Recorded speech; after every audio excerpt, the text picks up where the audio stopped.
ಅಧ್ಯಾಯ 3 ಶ್ಲೋಕ 28.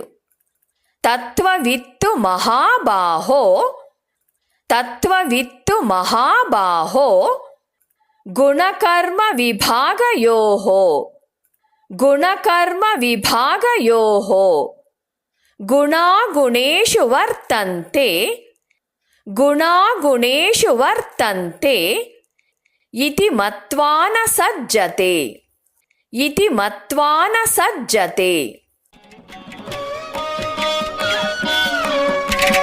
ಹೇಳಿಕೊಡುವುದನ್ನು ಅನುಸರಿಸಿ. ತತ್ವವಿತ್ತು ಮಹಾಬಾಹೋ ತತ್ವವಿತ್ತು ಮಹಾಬಾಹೋ ಗುಣಕರ್ಮ ವಿಭಾಗಯೋಃ ಗುಣಕರ್ಮ ವಿಭಾಗಯೋಃ ಗುಣಾಗುಣೇಷು ವರ್ತಂತೆ ಗುಣಾಗುಣೇಷು ವರ್ತಂತೆ ಇತಿ ಮತ್ವಾ ನ ಸಜ್ಜತೆ ಇತಿ ಮತ್ವಾ ನ ಸಜ್ಜತೆ.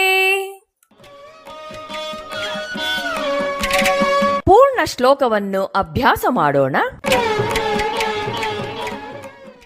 ತತ್ವವಿತ್ತು ಮಹಾಬಾಹೋ ಗುಣಕರ್ಮ ವಿಭಾಗಯೋಃ ಗುಣಾಗುಣೇಷು ವರ್ತಂತೆ ಇತಿ ಮತ್ವಾ ನ ಸಜ್ಜತೆ.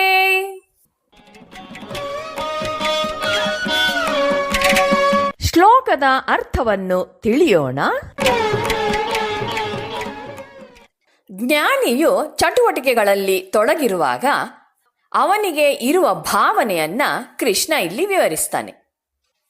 ಕರ್ಮವು ಪ್ರತ್ಯಕ್ಷ ವ್ಯಾಪಾರವಾದರೂ ಕರ್ಮ ಮೂಲವು ಗೂಢವಾದದ್ದು. ಮನುಷ್ಯನ ಅಂತರಂಗವು ಬಹಿರಂಗದ ಮೂಲಕ ಹೊರಕ್ಕೆ ಹರಿದಾಗ ಅದು ಕರ್ಮವೆನಿಸುತ್ತೆ. ಆದ್ದರಿಂದ ಕರ್ಮದ ಫಲಾಫಲಗಳ ಕಾರಣ ಸ್ಥಾನವು ಮನಸ್ಸು. ಮನಸ್ಸೇ ಕರ್ತ ಅಥವಾ ಕರ್ಮಿ. ಕರ್ಮಿಯಂತೆ ಕರ್ಮ. ಅವನು ಒಳ್ಳೆಯವನಾದರೆ ಅದು ಒಳ್ಳೆಯದು, ಅವನು ಕೆಟ್ಟವನಾದರೆ ಅದು ಕೆಟ್ಟದ್ದು. ಅವನ ಉದ್ದೇಶವು ಯುಕ್ತವಲ್ಲದಿದ್ದರೆ ಅವನ ಕ್ರಿಯಾರೂಪ ಒಳ್ಳೆಯದೆನಿಸಿದರೂ ಅದು ಪುಣ್ಯವಾಗದು. ಅವನ ಉದ್ದೇಶ ಒಳ್ಳೆಯದಾಗಿದ್ದರೆ ಅವನು ಒಳ್ಳೆಯವನು. ಅಂಥವನು ಮಾಡಿದ್ದು ಅದರ ಬಹಿರಾಕಾರ ಪ್ರಕಾರಗಳು ಎಂಥವಾದರೂ ಅದು ಪುಣ್ಯಕರ್ಮವೇ.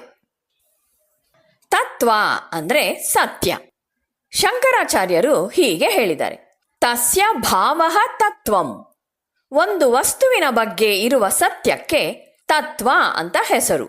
ಮತ್ತು ತತ್ವವಿತ್ ಅಂದರೆ ಯಾವನು ಸತ್ಯವನ್ನು ತಿಳಿದಿರುವನೋ ಅವನು. ಅಂತಹವನಲ್ಲಿ ಮೋಹಕ್ಕೆ ಸ್ಥಾನವೇ ಇಲ್ಲ. ಏಕೆಂದರೆ ಎಲ್ಲ ಚಟುವಟಿಕೆಗಳಲ್ಲೂ ಮನಸ್ಸೇ ವಿಕ್ಷೇಪಿಸಿ ಕರ್ಮದ ರೂಪ ತಾಳುತ್ತೆ ಎನ್ನುವ ವಿವೇಕ ಅವನಲ್ಲಿರುತ್ತೆ.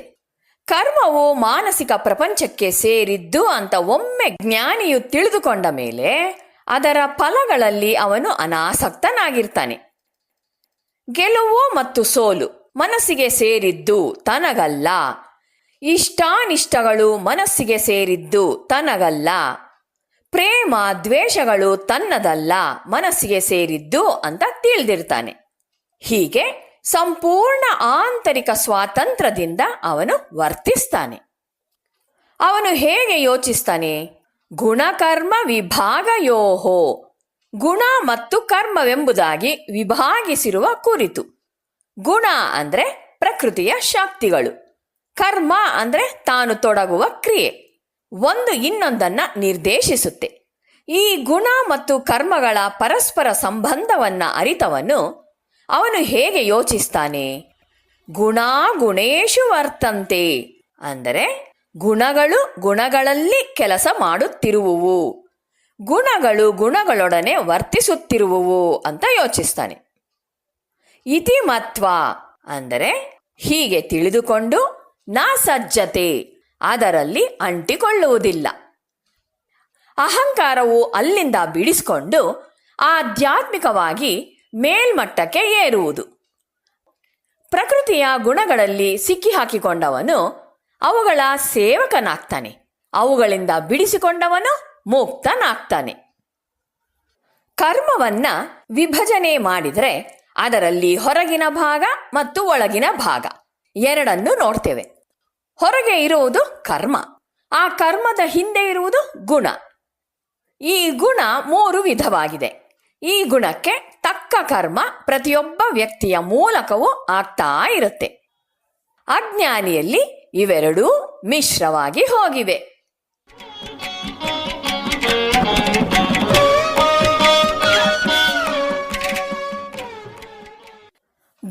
ಗುಣೇಶು ವರ್ತಂತೆ. ಗುಣಗಳು ಗುಣಗಳಲ್ಲಿಯೇ ತೊಡಗಿರುವುವು. ಬಾಹ್ಯ ಪ್ರಕೃತಿಯ ರೂಪದಲ್ಲಿರುವ ಸತ್ವ, ರಜಸ್ಸು ಮತ್ತು ತಮಸ್ಸು ಎನ್ನುವ ಗುಣಗಳು ಒಳಗೆ ಇಂದ್ರಿಯಗಳ ಹಾಗೂ ಮನಸ್ಸಿನ ವ್ಯವಸ್ಥೆಯಲ್ಲಿರುವ ಗುಣಗಳೊಂದಿಗೆ ಕೆಲಸ ಮಾಡೋದಕ್ಕೆ ತೊಡಗಿವೆ. ಇದನ್ನು ತಿಳಿದವನು ನಾ ಸಜ್ಜತೆ ಅಂದರೆ ಅದರಲ್ಲಿ ಸಿಕ್ಕಿಕೊಳ್ಳುವುದಿಲ್ಲ. ಗುಣಗಳು ಗುಣಗಳಲ್ಲಿ ಪ್ರವರ್ತಿಸುತ್ತಿವೆ ಅಂತ ತಿಳಿದು ಅವನು ಆಸಕ್ತನಾಗುವುದಿಲ್ಲ. ಅಹಂಕಾರವು ಅಳತೆ ಮಾಡಿಟ್ಟ ಎಲ್ಲ ಸಂಗತಿಗಳ ಬಗ್ಗೆಯೂ ಒಂದು ಆಶ್ಚರ್ಯಕರ ನಿರ್ಲಿಪ್ತ ಭಾವ ಮೂಡುತ್ತೆ. ಗೀತೆಯು ಈ ನಿರ್ಲಿಪ್ತತೆಯನ್ನ ಒತ್ತಿ ಹೇಳುತ್ತೆ. ಸತ್ವಗುಣದಿಂದ ಪ್ರೇರಿತವಾದ ಕೆಲಸ ಈ ಪ್ರಪಂಚದಲ್ಲಿ ಒಳ್ಳೆಯ ಕೆಲಸದಲ್ಲಿ ಪರ್ಯವಸಾನವಾಗತ್ತೆ. ರಜೋಗುಣದಿಂದ ಪ್ರೇರಿತವಾದ ಕೆಲಸ ಮಿಶ್ರವಾದ ಕೆಲಸದಲ್ಲಿ ಪರ್ಯವಸಾನವಾಗತ್ತೆ. ತಮೋಗುಣದಿಂದ ಪ್ರೇರಿತವಾದವು ಅಜ್ಞಾನ, ಮರವು, ತಪ್ಪು ಎಲ್ಲ ಈ ಕೆಲಸಗಳಲ್ಲಿ ಪರ್ಯವಸಾನವಾಗತ್ತೆ. ಗುಣಗಳು ಮೇಲಿನಿಂದ ಬಿದ್ದು ವಿಷಯ ವಸ್ತುವಿನ ಕಡೆ ಹರಿದು ಹೋಗ್ತಿವೆ. ಚೇತನವಾದರೋ ಇದನ್ನು ನೋಡುವವನು. ಅಜ್ಞಾನಿ ಗುಣಗಳಲ್ಲಿ ತಾದಾತ್ಮ ಭಾವವನ್ನ ಪಡೆದು ತಾನು ಮಾಡುತ್ತೇನೆ, ತಾನು ಅನುಭವಿಸುತ್ತೇನೆ ಅಂತ ಭಾವಿಸ್ತಾನೆ. ಜ್ಞಾನಿಯಾದರೋ ನಾನು ಸಾಕ್ಷಿ, ನನ್ನ ಎದುರಿಗೆ ಇವು ಆಗುತ್ತಿವೆ, ನಾನು ಬೇರೆ, ಅದೇ ಬೇರೆ ಅಂತ ತಿಳಿದು ಅನಾಸಕ್ತನಾಗ್ತಾನೆ. ಯಾವಾಗ ಒಬ್ಬ ಹೊರಗಡೆ ಇರುವ ವಿಷಯಗಳು ಮತ್ತು ಒಳಗಡೆ ಇರುವ ಗುಣ ಇವುಗಳಿಗೆ ಸಾಕ್ಷಿಯಾಗಿ ನಿಲ್ಲಬಲ್ಲನೋ ಅವನು ಇನ್ನು ಮೇಲೆ ಅದರಿಂದ ಬಾಧಿತನಾಗೋದಿಲ್ಲ.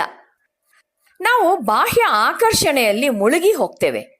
ನಮ್ಮ ದುಃಖ ದುರಿತಗಳಿಗೆಲ್ಲ ಅದೇ ಕಾರಣ. ನಾವು ಯಾವಾಗ ಆ ಸೆಳೆತದಿಂದ ಹೊರಗೆ ಬಂದು ನಿಲ್ತೇವೋ ಆಗ ಮುಕ್ತಾತ್ಮರಾಗ್ತೇವೆ. ಒಂದು ಚಿಕ್ಕ ಕಥೆ. ಒಬ್ಬ ಕೊಲೆಗಾರ ಕೋರ್ಟ್ನಲ್ಲಿ ಬಂದು ಜಡ್ಜ್ ಮುಂದೆ ಹೇಳ್ತಾನೆ, ನೀವು ಭಗವದ್ಗೀತೆ ಬುಕ್ನ ಕೊಡ್ತೀರಿ, ಅದರೊಳಗೆ ಏನಿದೆ? ಕರ್ತ ಅಹಂ ಇತಿ ಮನ್ಯತೆ ಅಂದ್ರೆ ನಾನೇ ಕರ್ತೃ ಅಂತ ತಿಳಿಯುವವನು ವಿಮೂಢ ಅಂತ. ನಾನು ಅಂದ್ರೆ ದೇಹ, ಮನಸ್ಸು, ಬುದ್ಧಿಗಳ ಜೊತೆ ಅಲ್ಲ ಅಂತ ಹೇಳಿದೆ ಅಲ್ವಾ? ಈ ಕೆಲಸವನ್ನ ನಾನು ಮಾಡಿಲ್ಲ, ನನ್ನ ದೇಹ ಮಾಡಿದೆ, ಅದಕ್ಕೋಸ್ಕರ ನನಗೆ ಈ ಶಿಕ್ಷೆಯನ್ನ ನೀವು ಕೊಡಬಾರ್ದು ಅಂತ ಕೇಳ್ತಾನೆ. ಆಗ ಜಡ್ಜ್ ಹೇಳ್ತಾನಂತೆ, ನಾನು ಭಗವದ್ಗೀತೆ ಸ್ಟೂಡೆಂಟೇ, ನಾನು ನಿನಗೆ ಶಿಕ್ಷೆ ಕೊಡ್ತಾ ಇಲ್ಲ, ದೇಹ, ಮನಸ್ಸು, ಬುದ್ಧಿ ನಿನಗೆ ಶಿಕ್ಷೆ ಕೊಡ್ತಾ ಇರೋದು ಅಂತ ಹೇಳ್ತಾನೆ. ಇಲ್ಲಿ ಕೃಷ್ಣ ಅರ್ಜುನನನ್ನ ಮಹಾಬಾಹು ಅಂತ ಕರೆದಿದ್ದಾನೆ. ಅರ್ಜುನ ಅವನ ಕಾಲದಲ್ಲಿದ್ದ ಅತ್ಯಂತ ಶ್ರೇಷ್ಠ ಬಿಲ್ಲುಗಾರ ಅಂತ ಸೂಚಿಸುವ ಶಬ್ದ ಇದು. ಶತ್ರು ಸೈನ್ಯವನ್ನ ಎದುರಿಸಿ ಜಯಗಳಿಸುವುದು ವಿಶೇಷ ಅಲ್ಲ, ಆದರೆ ಯಾರು ತನ್ನನ್ನು ತನ್ನ ಮನಸ್ಸೆಂಬ ಶತ್ರುವಿನಿಂದ ರಕ್ಷಿಸಿಕೊಳ್ತಾನೋ ಅವನೇ ನಿಜವಾದ ಧೀರ ಅನ್ನೋದು ಇಲ್ಲಿಯ ಒಳ ಅರ್ಥ. ಯಾರು ಅವಿಶ್ರಾಂತವಾಗಿ ಆಂತರಿಕ ಪ್ರಪಂಚದಲ್ಲಿ ಯುದ್ಧ ಹೂಡುತ್ತಾ ತನ್ನ ಮನಸ್ಸಿನ ಮೋಹದ ಮೇಲೆ ಗೆಲುವನ್ನು ಸಾಧಿಸ್ತಾನೋ ಅವನೇ ನಿಜವಾದ ಯೋಧ. ಯಾರು ಪ್ರಪಂಚದ ಜೀವನ ರಂಗದಲ್ಲಿ ಸದಾ ಕರ್ಮ ಮಾಡುತ್ತಾ ಪ್ರಭುತ್ವವನ್ನ ಪಡೆದು ಎಲ್ಲಾ ದಿಕ್ಕುಗಳಿಂದಲೂ ತನ್ನೆಡೆಗೆ ಎಸೆಯಲ್ಪಡುವ ಮೋಹಗಳೆಂಬ ಬಾಣಗಳಿಗೆ ತುತ್ತಾಗದೆ ಇರ್ತಾನೋ ಅಂತಹವನೇ ನಿಜವಾದ ಮಹಾಬಾಹು. ಅಂತಹವನು ಅನಂತರ ಇಡೀ ಮಾನವ ಜನಾಂಗಕ್ಕೆ ಆದರ್ಶ ವ್ಯಕ್ತಿಯಾಗ್ತಾನೆ. ಅಂತಹವನನ್ನ ತತ್ವವಿತ್ ಯಾರು ಕರ್ಮ ಮಾಡುವುದರ ರಹಸ್ಯವನ್ನ ತಿಳಿದಿರುವನೋ ಅಂತಹವನು ಅಂತ ಹೇಳಿದೆ.